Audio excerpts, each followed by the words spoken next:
In the day's other news, Secretary of State Mike Pompeo headed for North Korea to finalize a planned summit between President Trump and Kim Jong-un. He said he also means to push Pyongyang to release 3 Americans. President Trump disclosed Pompeo's trip as he announced the U.S. is quitting the Iran nuclear deal. He said that action will not threaten the Kim meeting. Plans are being made, relationships are building. Hopefully a deal will happen, and with the help of China, South Korea, and Japan, a future of great prosperity and security can be achieved for everyone. The president also spoke by phone today with Chinese President Xi Jinping. That came as Xi met with Kim Jong-un in southern China. The Chinese quoted Kim as saying the North does not need nuclear weapons if, in his words, a relevant party drops its hostile policy and security threats. President Trump's nominee for CIA director pressed her case today ahead of her Senate confirmation hearing tomorrow. Gina Haspel made the rounds on Capitol Hill. She faces questions about her role in the interrogations of terror suspects after the 9/11 attacks. Meanwhile, Republican Senator Richard Burr, the Senate Intelligence Committee chair, rejected Democrats' demands for secret records on Haspel's career. In Armenia, Parliament elected opposition leader Nikol Pashinyan to be prime minister after weeks of unrest.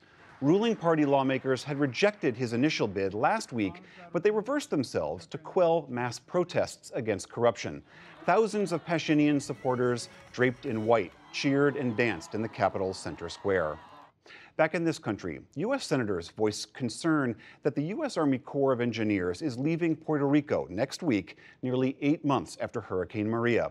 The U.S. territory's state-owned utility will take over restoring power, despite facing bankruptcy and corruption allegations.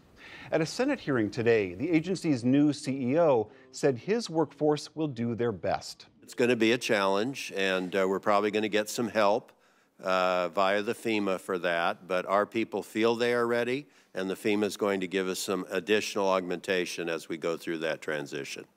Officials say power has been restored to about 95% of the island. Still, some 22,000 people have yet to get their power back. Nearly 30,000 nurses, pharmacists, and radiologists joined a 3-day strike against the University of California today.